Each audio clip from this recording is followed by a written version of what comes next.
Y estamos con una señora muy valiente, muy importante, es ella, por su capacidad, por su formación, por su pensamiento, por la manera con que ve la vida. Y es compatriota, obviamente, y nos place mucho volver a tenerla aquí en nuestros estudios, a la señora Valeria Insfrán Michelagnoli. ¿Cómo te va? ¿Qué tal, Bruno? Gracias por la invitación. Bueno, ella es abogada, es madre también, abogada, casada hace 20 años con... Javier Melgarejo se llama mi marido. No, yo sé, Javier, abogado. Sí. Muy interesante. ¿Él es del Guairá, por ahí? No, de Alto Paraná. Ah, de Alto Paraná. Sí, sí, sí. De Alto. ¿Y quién me dijo que era de Villarrica? No, tiene parientes en Villarrica también. Ah, bueno. Valeria está especializada en medios alternos de resolución de conflictos. Y ella maneja los conflictos, y hay muchos conflictos acá que manejar. Y además es presidente de la Red Ciudadana para la Niñez y Adolescencia, o por la niñez y adolescencia. Y bueno, es una persona influyente también en el mundo de la educación, porque tiene su postura respecto a esto de la transformación educativa. Y no sé por dónde comenzar, porque lo escuché al ministro Zárate de Educación hace un par de días, y ustedes también, obviamente, donde él salió a decir que como que se quejaba de que se necesita todo en el plano de la educación, evidentemente. En eso coincidimos, tanto él como nosotros en general. Se necesita todo. Pero al parecer el Ministerio de Educación no tiene fondos, según lo que dijo el mismo ministro, no es que lo digo yo. Y había un monto de 88 millones de dólares o de euros que venían justamente de Europa, valga la redundancia, que por toda la presión ciudadana como que se paralizó esa llegada de ese monto que iba a ser, según el ministro, movilizar en algo lo que ellos pretendían transformar educativamente desde la función del Estado. Eso es lo que yo entendí. Le transfiero esa consulta aquí a Valeria para romper el hielo acá y escuchar su posición respecto a esto, lo del ministro, y arrancar en el tema que nos convoca hoy, que es obviamente la educación. ¿Es así? ¿No tiene fondos el Ministerio de Educación y Ciencias? El Ministerio de Educación es un elefante blanco que hay que ver cómo se reestructura. Por supuesto que no va a haber fondos si es un barril sin fondo. Un barril, claro, se sabe. ¿Verdad? Se ha llenado no de ahora, de hace mucho tiempo. De hace mucho tiempo se ha llenado de operadores políticos. Nadie piensa en achicar el Estado. Todo el mundo está pensando en elevar los impuestos. En agrandar el Estado. Todo el mundo piensa en seguir o mantener el tamaño grande que ya tiene, ¿verdad? ¿Y quiénes sostienen eso? Nosotros. Es grande e ineficiente. Y así mismo. Entonces, por favor, la clase política que aterrice, ¿verdad? Porque es realmente descabellado pedir más impuestos. Lo que se tiene que hacer es usar mejor los recursos, ¿verdad? Por supuesto, usar mejor los recursos y saber en qué gastar y en qué no gastar. Todo lo superfluo, eliminar, por ejemplo. Totalmente. Y saber qué dinero recibir de afuera y qué dinero no recibir.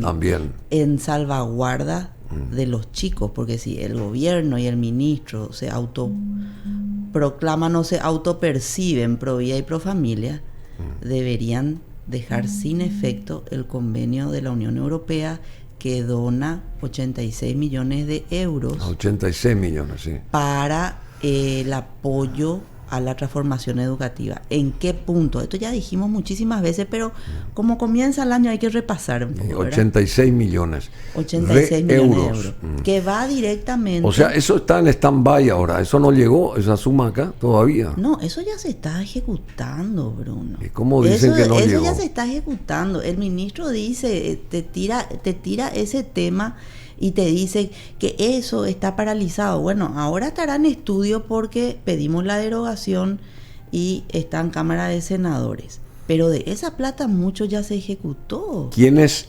pedimos la derogación? Y la ciudadanía, acordate que el 20 de octubre hubo una gran marcha, más de 20.000 personas. ¿Ese ruido qué es? Es tu celular. Pero está en silencio. La vibración. La vibración. Bueno.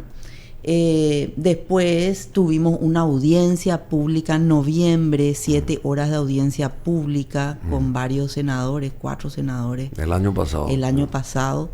Que derivó, acordate que primero se derogó la ley 6659 que aprueba el convenio de donación de la Unión Europea al Paraguay para apoyar la transformación educativa, se deroga en Cámara de Diputados. Luego pasa a Cámara de Senadores y en Cámara de Senadores dejan sin quórum la votación. Entonces eso hasta ahora está en stand-by, ¿verdad? Bueno, pero... ¿Qué quiere decir sin quórum? O sea, no se preocupan, entonces no les interesa la cuestión del... No quieren. Hay un grupo de políticos que no va a permitir probablemente que se derogue en senadores. ¿Sí? ¿Verdad? ¿No? Claro. Son los alineados a organismos internacionales y los que dan la espalda a los intereses nacionales. Ustedes los políticos, les hablo a ustedes, los que están allá atrás de la radio, los políticos, creen que los ciudadanos no nos damos cuenta quién es vende patria y quién no. Sí, eso es cierto. Los tenemos catalogados, a cada uno. Sabemos cuál es la línea. Y hoy más que nunca, y esto va a ir en aumento, la ciudadanía paraguaya va a demandar de sus políticos mayor patriotismo. Claro, o sea, mayor profesionalismo. Mayor respeto a los intereses nacionales. Los estamos evaluando. Decime, y acá, y esta incursión última a través del mensajero de Washington, ¿tiene mucho que ver también en todo esto? O sea, la incursión de la Embajada de Estados Unidos en un montón de temas y en particular también tiene un cierto peso para con este problema de la educación, o sea, el estancamiento de la transformación educativa. En realidad estamos estancados, pero... Bueno, hay una agenda internacional, ¿verdad?, que baja línea en la educación en todos nuestros países. Están homogeneizando al planeta por medio de una agenda global que, por supuesto, es uno de sus pilares es tomar la educación con esta cosmovisión posmoderna de la realidad, ¿verdad?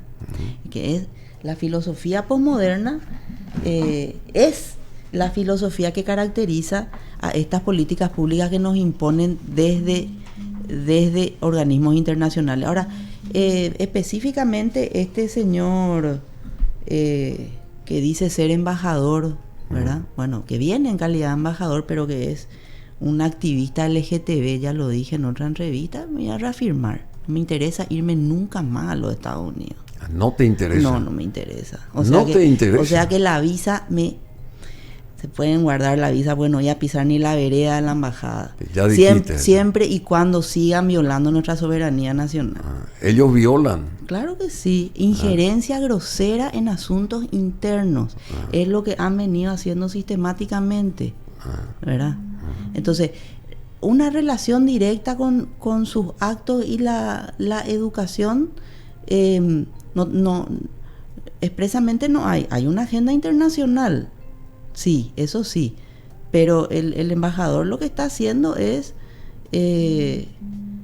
violar nuestra soberanía. Y nuestras autoridades acá, Valeria, para bien o para mal, tampoco se manifiestan, o sea, las que están constituidas todavía, digamos, el presidente, el canciller, nadie saca la cara ni dice nada ni al respecto, digamos.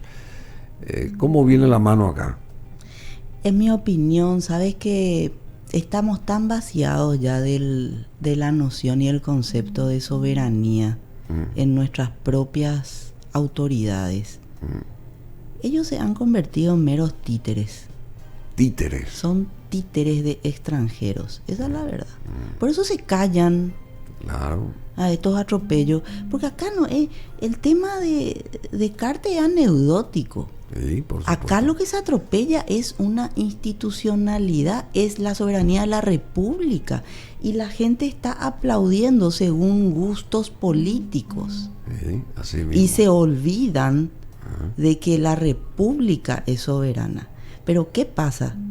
Esta agenda internacional y lo que se llama globalismo como fenómeno político, ¿verdad?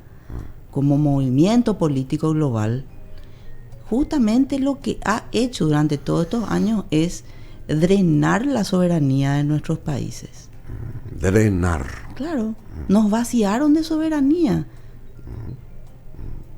Y ya nadie sabe dónde está parado. Y estamos bastante desorientados. Y la región también está desorientada. La región, sí, la región también, Bruno. Vos mirá lo que está pasando en Chile, lo que pasa en Argentina, el fraude del Brasil. Mucha gente va a saltar porque estoy diciendo que hubo fraude en el Brasil. Sí, hubo fraude en el Brasil. Y en Chile, Lula desde el Foro de San Pablo, Grupo de Puebla, sabemos cómo opera, ¿verdad?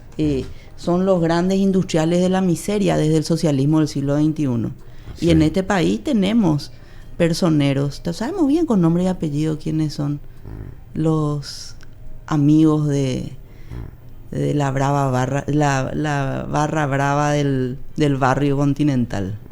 Decime, ¿y en Chile qué está pasando En Chile está crítica. Araucanía me parece que pasa algo. Sí, la Araucanía está siendo arrasada por incendios intencionales de la guerrilla de estos, supuestamente araucanos, que realmente es un grupo muy pequeño. ¿Y quiénes están detrás? Y hay muchos intereses detrás, incluso parece que incluso recibieron entrenamiento de las FARC en su momento.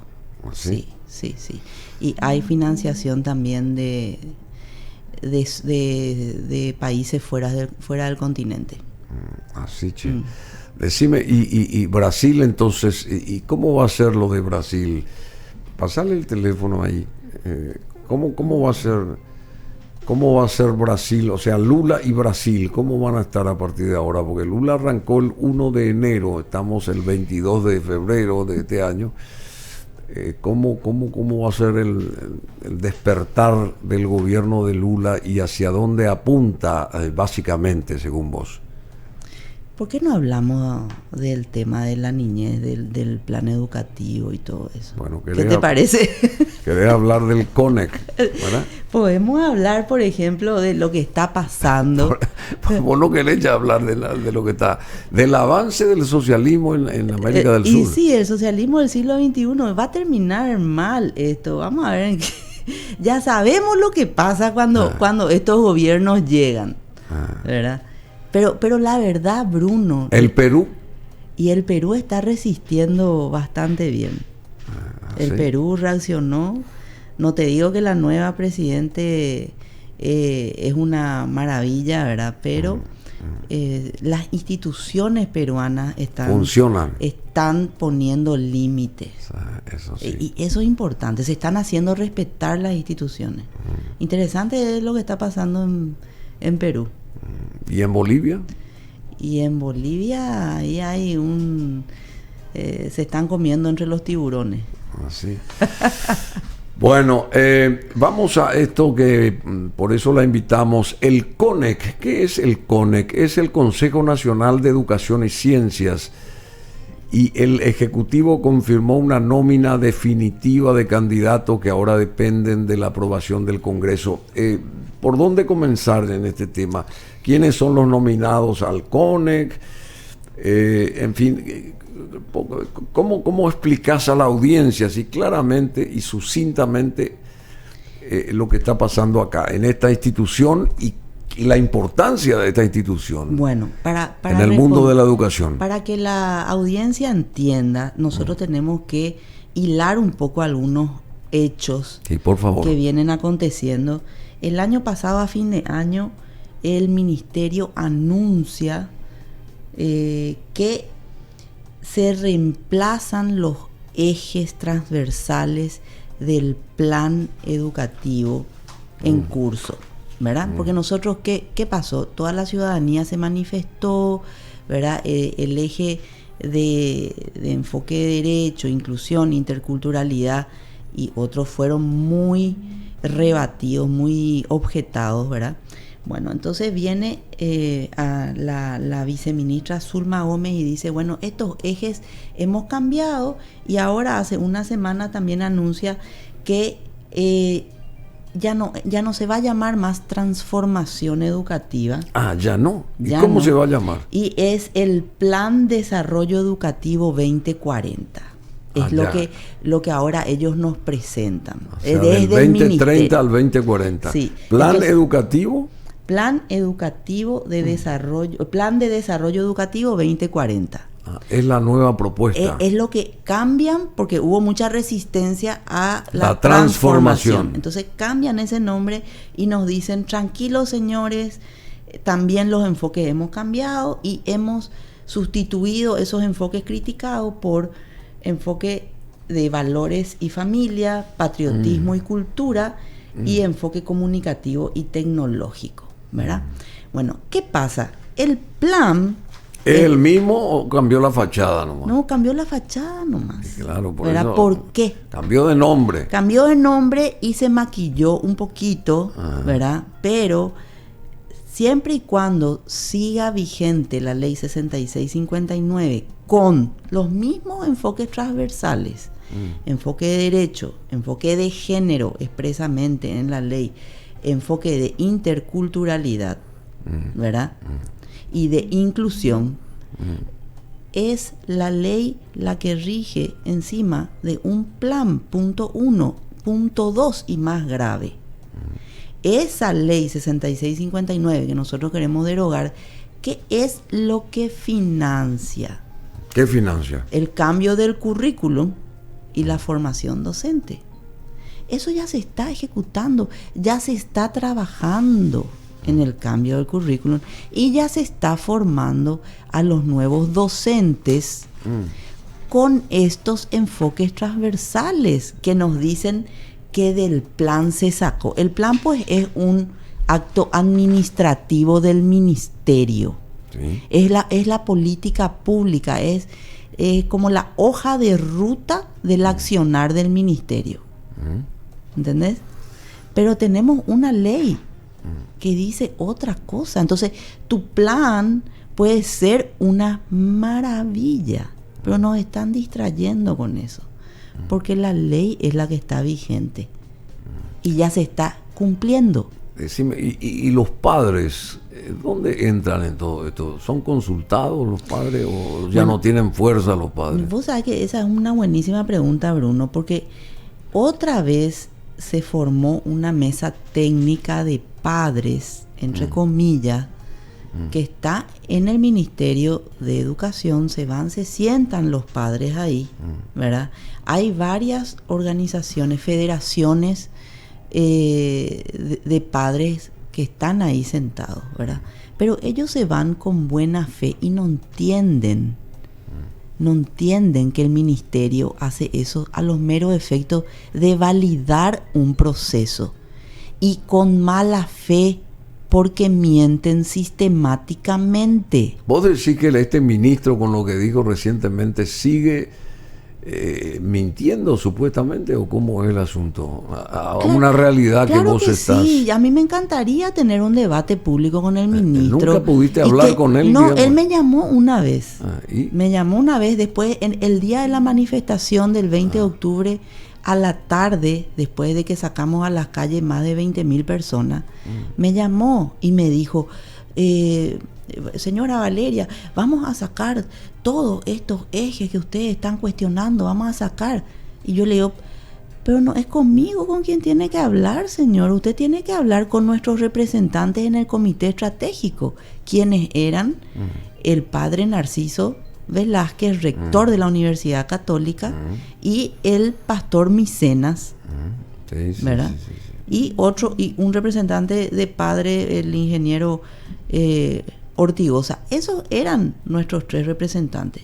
Pero como con ellos no llegó a un acuerdo, entonces se salta, hace trampita, cree que hablando con uno así aisladamente, nosotros vamos a aplaudir lo que hace. No es así.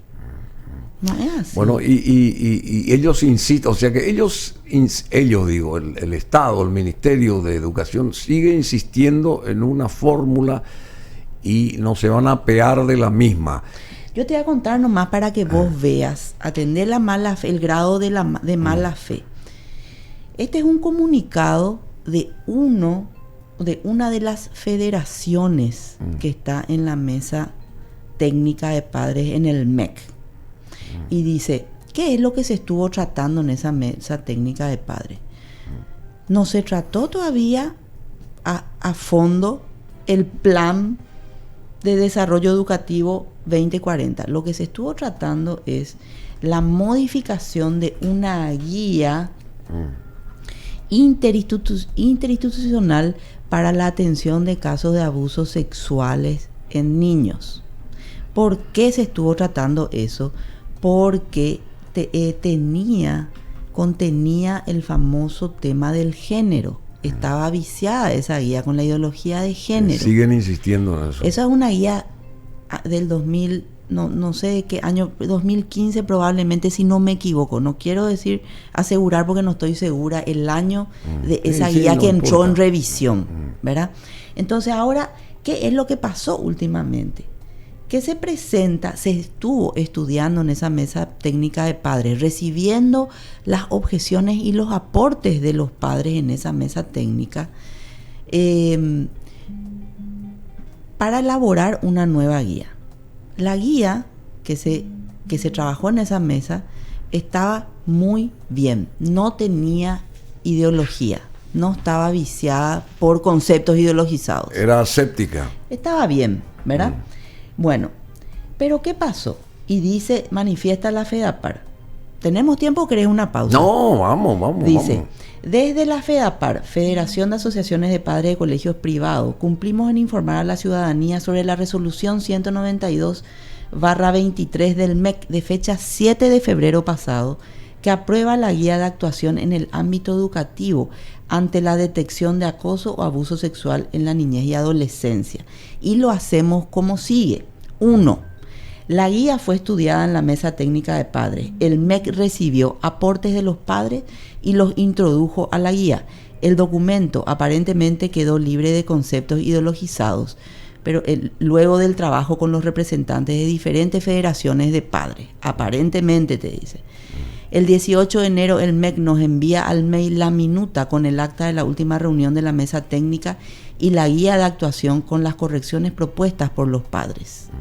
El documento recibido contaba con más de 100 páginas y unos links de acceso a materiales de apoyo al final de las mismas páginas. 17 links para ser precisos. Por la extensión del material desde la FEDAPAR se envió un mail al MEC solicitando un plazo de prórroga para estudiar el voluminoso material. ¿Qué cantidad de tiempo? Pidieron una prórroga extra, ¿verdad? No hubo prórroga. Procedimos a analizar los documentos contenidos en los links. No pudimos acceder a todos, pero analizamos 3 documentos guías para formadores, es decir, para docentes. ¿Cuáles eran? El Manual de Promoción de Buen Trato. B. El Convenio Escolar. C. Manual de Mediación Escolar. Los 3 documentos con expreso apoyo de Unión Europea, UNFA, que es el Fondo de Población de Naciones Unidas, la CEDIA, que es la gran ONG coordinadora de los derechos de la infancia y adolescencia, Cooperación Española y de la OEI. Todos ellos con conceptos ideologizados y largamente objetados al momento de trabajar la guía anterior en la mesa técnica de padres.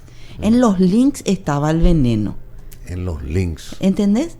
Bueno, pero ¿qué más dice? La FEDAPAR ha enviado mails al MEC reclamando que los materiales adjuntos de los links cuentan con los mismos defectos de fondo de la guía interinstitucional del año 2015, que fue reemplazada por esta nueva guía, ¿verdad?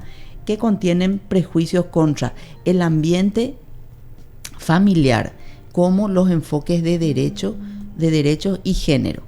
Una vez más, desde el MEC se dan manejos ambiguos, por decirlo menos, ya que presentan un documento libre de conceptos ideologizados como nueva guía, pero en los materiales adjuntos se presenta todo el desarrollo de los conceptos que atentan contra la integridad de los niños, además de contar con el apoyo de organismos internacionales y ONG nacionales que promueven la legalización del aborto, la ideología de género y el feminismo radical. Por estos motivos, la resolución 192/23 debe ser anulada y se debe dictar una nueva, con expresa mención que se deja de lado y sin efecto los materiales de apoyo o guías para formadores que denunciamos contienen ideología. Esta situación refuerza la desconfianza de la ciudadanía hacia el MEC. O sea, los links tienen que desaparecer. ¿Entendés? Te quieren pasar gato por liebre. Esto ya nosotros ya vimos en incontables veces. ¿Entendés? Eso es así. ¿Y cómo va a terminar esto? ¿Se va a arribar a qué estadio de pacto, entre comillas, por decir algo? No sé. ¿Qué vos avisorás? ¿Dónde va a ser el término medio? ¿Hasta dónde se va a llegar con esto? ¿Ellos van a avanzar sin que los padres y las federaciones y ese tipo de cosas que cuestionan tengan injerencia? ¿Cómo es el asunto? Y yo sinceramente no sé cómo va a terminar. Lo único que sé es que nosotros vamos a seguir resistiendo y denunciando. Todo lo que se tenga que denunciar, vamos a denunciar. La ciudadanía tiene que saber, ¿verdad? Y en ese contexto, ¿verdad? Ya que llega nuestro Día de los Héroes, 1 de marzo, ¿verdad? Estamos llamando a un gran festival que tiene como título Celebrando la Patria. Qué lindo. Que a su vez es un festival respaldando la vida y la familia, pidiendo la derogación nuevamente de la Ley 6659. Se lleva a cabo el domingo 26 de febrero, este domingo. Sí, en la Plaza Juan Eoleari, al costado del Panteón de los Héroes, de 9 a 4 de la tarde. Va a ser un festival cultural, ¿verdad? También vamos a estar los referentes pro vida y pro familia, los candidatos también que están saliendo de nuestras organizaciones y de otras organizaciones con un claro objetivo de defender la patria y la familia. Bueno, y esto me parece genial. Esto va a ser este domingo a partir de las 9 en la plaza donde está el Panteón de los Héroes, ¿verdad? Sí. O sea que todo el mundo conoce ese lugar. Y esto del CONEC, este Consejo Nacional de Educación y Ciencias. Ahí está. Qué bien porque viste que con la explicación que estábamos dando se perdió tu pregunta. No, pero está interesante todo lo que dijiste. ¿Y dónde radica esta incursión del CONEC acá dentro de toda esta historia? ¿Y qué pasa? Entonces, esta mesa, que es un circo realmente, porque no tiene la última palabra para este plan, porque nosotros estamos dando aportes.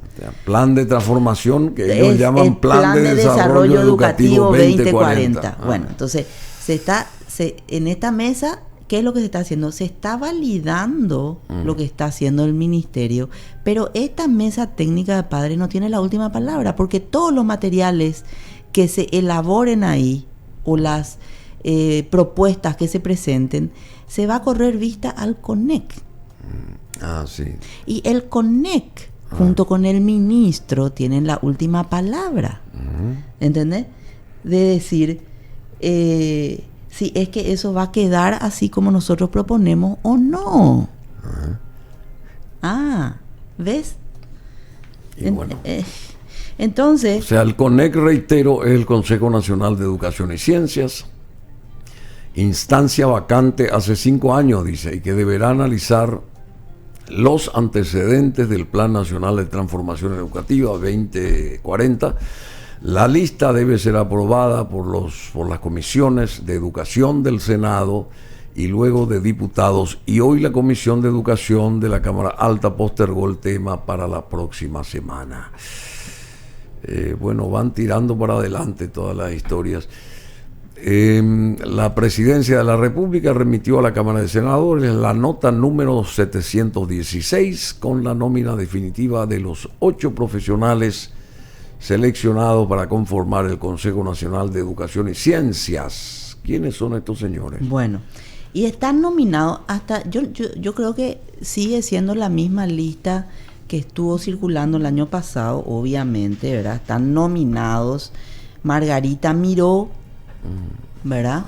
La conozco ahí. Sí, Margarita Miró es muy amiga de Rocío Robledo, que era la coordinadora general de la transformación educativa original, que fue muy criticada, ¿verdad? Bueno, entonces ya trabajaron con Rocío Robledo durante el gobierno de Lugo, desarrollando programas desde el Parque Tecnológico Itaipú. ¿Y esta Lucila Hortensia, abogado de Shade? Vos sabés que a ella no, acá veo, dice...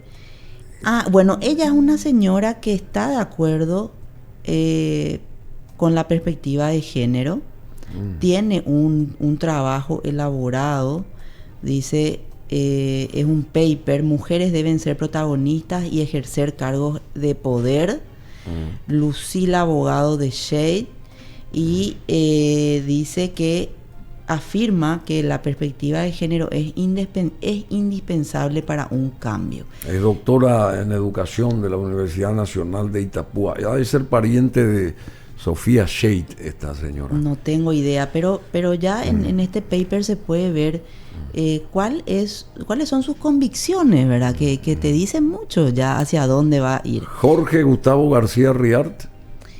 Él tiene un diplomado en diseño, gestión de programas de protección social, eso ya te dice su formación. Y después tenemos a José Manuel Silvero Arévalos, Mario Carlos González Paradeda, Germán Ayala.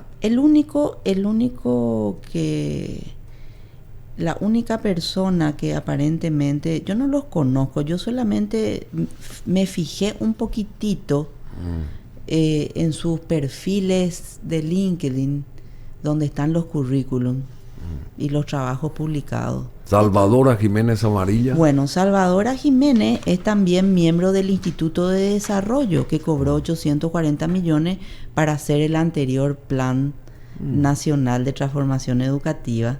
¿Te acuerdas? De José Molina, etcétera, etcétera. Forma parte de los mismos grupos. O sea, al final son todos iguales.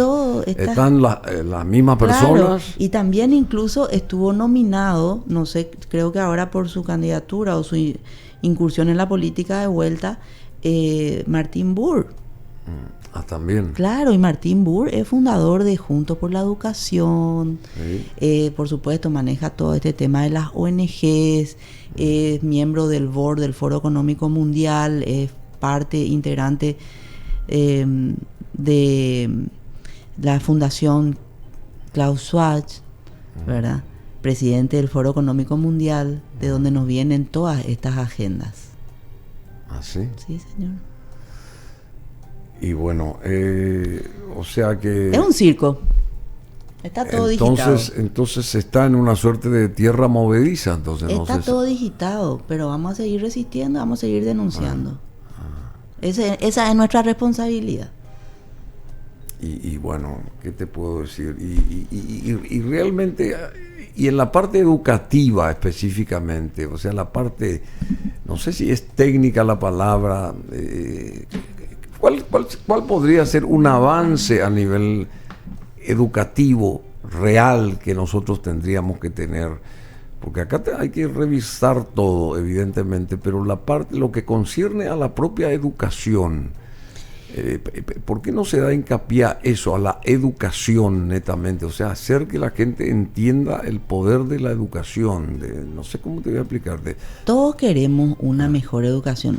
Nosotros los padres somos los primeros interesados, ¿verdad? Muchas veces yo ya comenté que cuando yo reviso los libros de mis hijos, porque reviso uno a uno, es triste lo que se encuentra, ¿verdad? Es triste porque ya está plasmada una cosmovisión de enfrentamiento. ¿En qué sentido? Te manipulan la historia, te tergiversan la historia. Nuestros libros ya están tergiversados. Ya no se enseña como se debería enseñar, ¿verdad? Pero eso es porque la bajada de línea de los organismos internacionales tiene una mirada posmoderna, como te dije al comienzo. Pero ¿qué implica? ¿Cuáles son las características de la posmodernidad? Y eso es muy importante identificar, ¿verdad? A ver. ¿Por qué? Porque eso después se plasma directamente en todas nuestras políticas públicas. Y para eso traje un libro que yo recomiendo. Dice, explicando el posmodernismo, la crisis del socialismo, desde Rousseau a Derrida, de Stephen R.C. Hicks.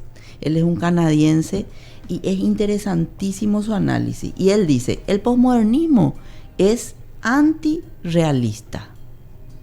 Antirrealista. Es antirrealista, ¿verdad?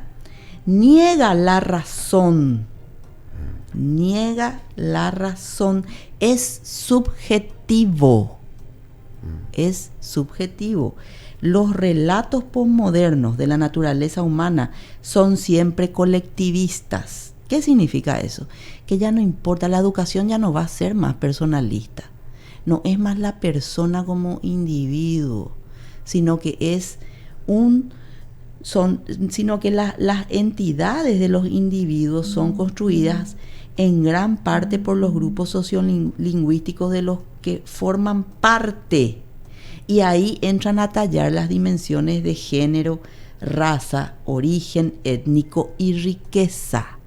Entonces a nosotros nos están formando no para reconocernos como una persona per se única, sí, individual, sino que para reconocernos como parte de un colectivo, sea porque somos mujeres, varones, homosexuales, negros, blancos, etcétera, etcétera. Entonces esa es una forma de ir atomizando la sociedad. Pero y lo de la riqueza, también entra ahí, y riqueza, origen étnico y riqueza. Son formas de ir dividiendo la sociedad en grupos. ¿Y qué se pretende con eso? Ahí vamos. Los relatos posmodernos de la naturaleza humana ponen énfasis en forma consistente en las relaciones de conflicto entre estos grupos. Entonces, ¿qué es lo que nosotros estamos enseñando con esto? Es que estos grupos permanentemente están en conflicto. Por eso es que el feminismo lo que hace es enfrentar a varones con mujeres, y el indigenismo a indígenas con blancos, y el lobby LGTB a homosexuales con heterosexuales, y así infinitamente.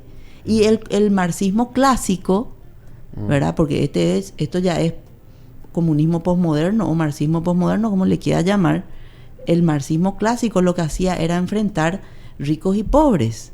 Ahora ya nos enfrentan a todos contra todos. Entonces no puede haber armonía en la sociedad. Esta cosmovisión está en el espíritu de la Ley 6659 y en las políticas públicas, tanto en el Ministerio de la Niñez y la Adolescencia y en el Ministerio de Educación. Desestabilizaciones. Tal cual, ¿verdad? Desestabilizar. Sí, señor. Y el objetivo mayor de esa desestabilización, ¿cuál sería? Gobernar por medio del caos. El caos es una forma de gobernar también. Por medio del caos. Sí. Te cuento ¿Y acá. de qué mente ¿De qué mente perversa? Bueno, nació esta historia? Bueno, eso es lo que hay que entender, ¿verdad? Y es apasionante entrar en el estudio de la historia de la filosofía, porque el mundo es un constante devenir. Está en movimiento. Está en movimiento, y según el momento que nos toca vivir, o según la etapa de la humanidad, hay una filosofía predominante que imprime la cosmovisión hegemónica. Dios mío. ¿Verdad? Entonces nosotros somos resultado de ese devenir filosófico. Esa evolución. Vamos a llamarle evolución, porque a veces se evoluciona, pero a veces vamos hacia atrás. Y ahora nosotros estamos en un momento de la historia donde la filosofía hegemónica es la posmoderna. Entonces es una involución. Lo que no quiere decir que no haya gente que estemos llamando la atención sobre esto, y siempre hay después un contraproceso y surgen como reacción otra filosofía, y así nos vamos, ¿verdad? Esa es la historia de la humanidad, siempre luchando por la libertad al final, ¿verdad? Bueno, y esta señora sigue luchando, Valeria, así que te agradecemos mucho. Esto es una introducción nomás, porque en realidad hay mucha tela que cortar. Hay mucha tela, pero para cerrar, Bruno, le voy a leer a tu audiencia cómo la filosofía posmoderna imperante hoy día actúa en el campo de la educación. Y dice: el posmodernismo rechaza la idea de que el propósito primario de la educación sea entrenar la capacidad cognitiva de un niño para razonar. Por eso son los sistemas de adoctrinamiento. Ya no les interesa que el niño razone. Atendé esto. Esta concepción es sustituida por aquella visión de que la educación debe encargarse de tomar a un ser esencialmente indeterminado y conferirle una identidad social. El método que utiliza la educación para moldear a un sujeto es el lingüístico, y por lo tanto el lenguaje que se utilizará será aquel que cree a un ser humano sensible a su identidad racial, sexual y de clase. Por eso los enfoques de género y enfoque de interculturalidad y de derechos son fundamentales, porque por medio de ellos se logra esto. ¿Y qué hay que hacer entonces? Resistir y denunciar. A resistir y denunciar. Y presionar a nuestras autoridades, porque esto nos lleva a gravísimas consecuencias antropológicas que estamos viendo en otros países. Esto nos lleva a legalizar la hormonización de menores. ¿Cómo? La hormonización de menores. ¿Eso qué es? Un chico de 10, 12 años que nació, que biológicamente es varón, pero quiere verse como una nena, en otros países se puede hormonizar para empezar a tener caracteres femeninos. Dios mío. Menores de edad terminan con todo este barullo, ensalada que le meten en la cabecita a estos chicos, confundiéndolos en su identidad. Terminan tomando decisiones radicales y definitivas que los marcan por vida, de por vida, como por ejemplo la cirugía que se le llama de cambio de sexo, que no hay tal cambio de sexo, lo que hay es cambio de apariencia. Sí. ¿Verdad? Claro, imagínate, Bruno, a qué extremo estamos llegando. Y esto también está todo muy ligado, porque esto se va tejiendo, es una red que se va tejiendo, se tejió ya en otras partes, está totalmente terminada, y cuando está la red terminada, los padres perdemos la patria potestad cuando nos oponemos a que nuestros hijos tomen esas decisiones radicales. La sociedad literalmente se destruye. Y eso es lo que nosotros estamos advirtiendo sistemáticamente. Valeria Infran Michel Agnoli, muchísimas gracias por todo esto que nos acercaste, este concepto que suena hasta extraño, ¿verdad? pero es una realidad que se está multiplicando y no nos damos cuenta nosotros porque tantas cuestiones hay en el mundo, tantas informaciones aquí y allá de todo tipo, que esto como que pasa a un segundo plano y no nos damos cuenta de la importancia que implica este cambio, esta historia, este plan de desarrollo educativo, que yo insisto, ¿dónde está la educación acá específicamente? ¿Dónde se analiza la educación para que nos instruyamos nosotros? O sea, las personas, digo, aquellos que tengan interés en formarse, pero en fin, tenés que volver, Valeria, te felicito realmente por toda esta investigación que haces, esta valentía que tenés y cómo encarás tan, digamos, profesionalmente esto, porque es muy profundo, es muy profunda esta historia. No es fácil. Yo te agradezco, Bruno, porque siempre me das espacio en tu radio y valoro muchísimo, te agradezco demasiado. Sí, pero no es fácil lo que vos tomaste como bandera, es digamos. todo un equipo, hay un equipo muy grande trabajando, un equipo multidisciplinario, hay docentes, hay médicos, hay abogados, hay psicólogos, realmente... y el sacerdote Montero Tirado. El padre Montero Tirado nos ha dado un apoyo enorme sin... Él sigue cuestionando esto. Él sigue escribiendo, ¿verdad? Y yo quiero hacer una vez más un especial agradecimiento porque él, como referente intelectual del país, nos dio su apoyo y la gente empezó a escuchar a los padres. Y eso no tiene precio. Un padre, un sacerdote valiente, jesuita, con las implicancias que eso tiene, y no tuvo miedo y tuvo la valentía de decir la verdad y de exponer y de criticar. Por eso el ministro está frustrado. Bueno, yo te agradezco una vez más, Valeria Infran Michelagnoli, y hay que seguir esto, tomar esto como una campaña nacional, si se quiere, ¿verdad? Por el futuro de nuestros niños, de nuestra niñez, adolescencia, de nuestros ciudadanos futuros, ¿verdad? Son todos ciudadanos, pero aquellos que van a después cortar la torta del país en algún momento, o llegar a estadios interesantes, importantes, y tienen que tener la formación debida y los conceptos claros, porque si no, ¿de qué sirve tener una melange y no avanzar en nada? Y por supuesto es una suerte se está gestando también paralelamente una suerte de torre de Babel acá, porque nadie entiende nada, y entonces hay que aclarar las cosas. Te necesitamos de vuelta, Valeria, pronto, ¿ok? Dale, Bruno. Cuando quieras, te agradezco muchísimo.